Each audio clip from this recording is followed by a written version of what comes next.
This Fed Gov Today program is sponsored by KPMG.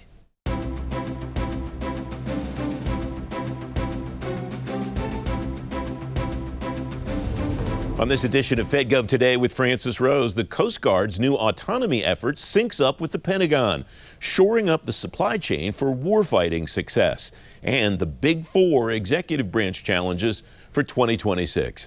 Welcome to Fed Gov Today in Washington, D.C., on YouTube and around the world on the American Forces Network. I'm Francis Rose. The Coast Guard will invest $350 million to remake its autonomous systems fleet.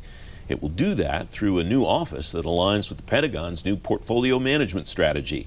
Anthony Antognoli is Program Executive Officer for Robotics and Autonomous Systems at the Coast Guard. Anthony, welcome. Thanks for joining me today. You're the first PEO of this new office. What's the genesis of it? How did you stand it up, and why did you stand it up? So, Francis, first, thank you so much for having me. I'm incredibly excited to talk to you today. So Force Design 28 is the Coast Guard's strategy for developing and transforming the service into more agile, capable, and responsible force. The Coast Guard faces an incredibly complex maritime environment.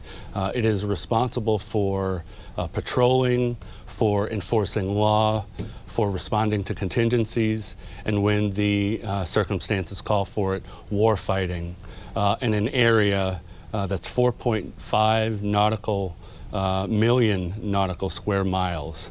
And when you expand that into the air above and the sea beneath the surface, that balloons into a volume of operational area that is stratospheric, literally.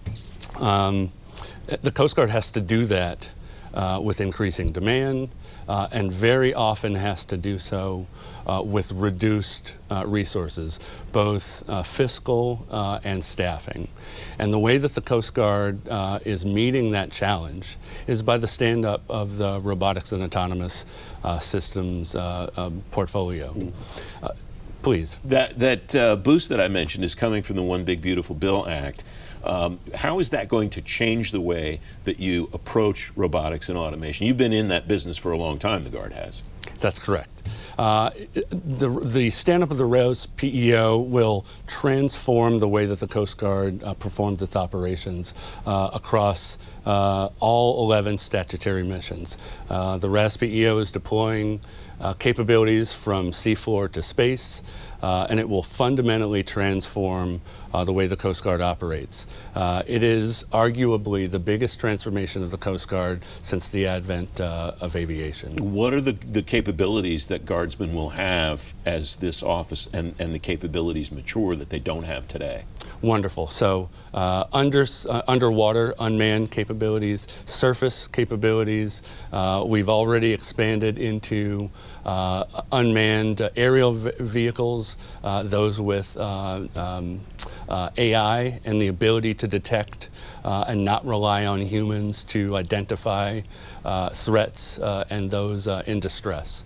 So integration of sensors across all platforms. It really is a dynamic constellation of sensors and software that expands the field of view for the operator, that extends the amount of time that we can be on scene, and provides much more decision space for operators. You mentioned how this office and your mission aligns with Force Design 2028. How does it specifically do that? What are the tenets of Force Design 28 that your office and the capabilities that you'll deliver through it will deliver? Probably the biggest is the fastest fielding of capability of the operator.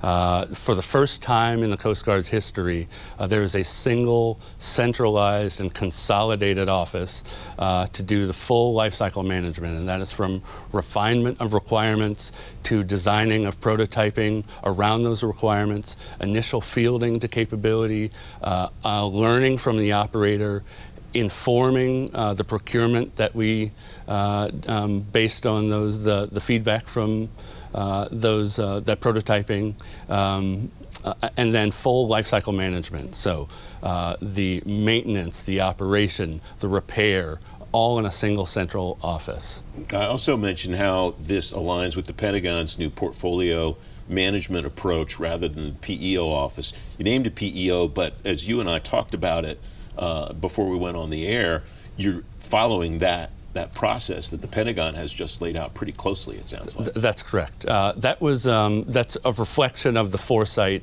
of Force Design 28 to shape our acquisition and lifecycle management structure after that the Department of War is heading towards, and that is deliberate.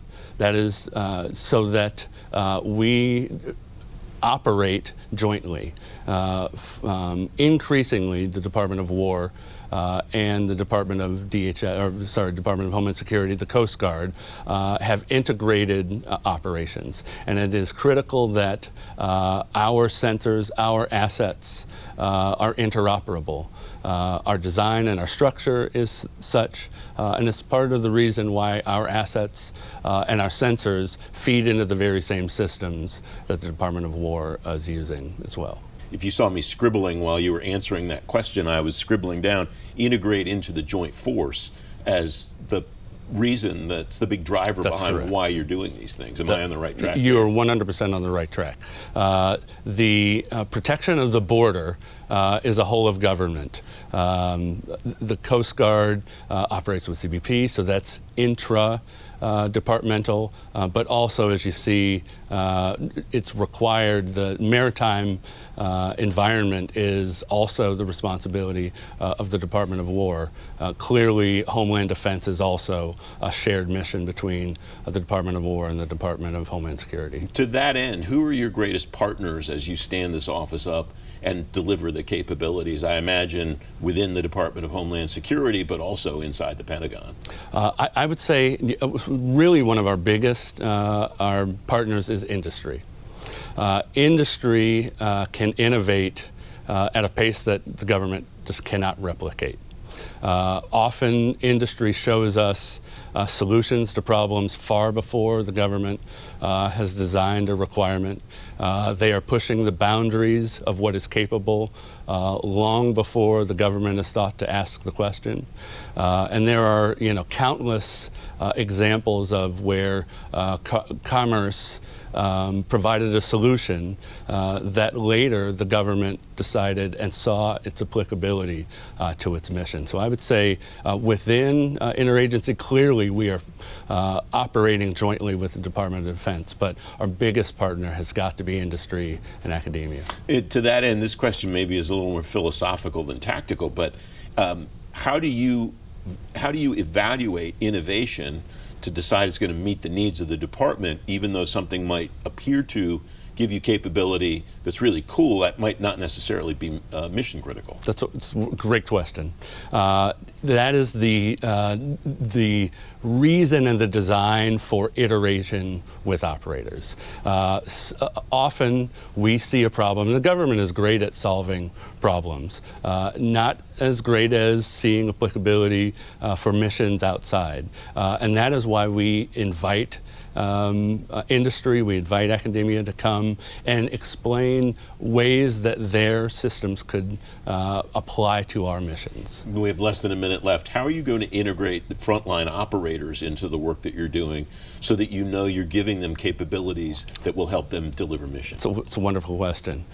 Part of and we've adapted our acquisition strategy to include operational use. In this next quarter, we are doing a fly-off of long-range UAS, and part of that, the way we are approaching that is data from those systems are going to be fed to operational command systems, and the operator will be able to feed back and provide a key part of the evaluation that will eventually lead to the procurement of these systems. Anthony, it's great to have you on the program. Thank you very much for Francis, thank you so much. You can read more about that new office and where it will invest on today's show page at fedgovtoday.com.